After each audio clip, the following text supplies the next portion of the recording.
దేశ సరిహద్దుల వద్ద ప్రస్తుతం నెలకొన్న పరిస్థితుల్లో సైన్యం మనోధైర్యాన్ని ఏ శక్తి దెబ్బతీయలేదన్న భరోసాను కల్పించాల్సిన అవసరం ఉందని ప్రధాని నరేంద్ర మోదీ ప్రజలకు పిలుపునిచ్చారు. మేరా భూత్ సబ్సే మజ్బూత్ పేరిట దేశంలోని 15,000 ప్రాంతాల్లోని 1 కోటి మంది భారతీయ జనతా పార్టీ కార్యకర్తలతో ప్రపంచంలోనే అతిపెద్ద దూరదృశ్య మాధ్యమ ప్రసంగం చేసిన మోదీ అలజడులు సృష్టించడం ద్వారా దేశాన్ని విచ్ఛిన్నం చేసేందుకు పాకిస్తాన్ ప్రయత్నిస్తోందని ఆరోపించారు.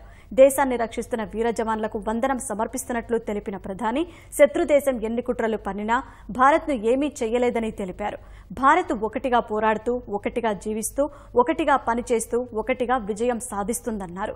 సరిహద్దుల వద్ద సైన్యం సేవలు అందిస్తున్నందునే భారత్ అభివృద్ధిలో కొత్త ఎత్తులకు వెళ్లగలుగుతోందని ప్రధాని అన్నారు.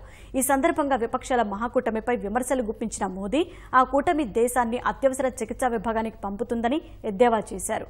వచ్చే ఎన్నికల్లో భారతీయ జనతా పార్టీ ఓడితే 2004కు ముందు ఉన్నట్లే అభివృద్ధి కుంటుపడి సులభతర వాణిజ్య స్థానంలో సులభతర అవినీతి వస్తుందని ప్రధాని అన్నారు.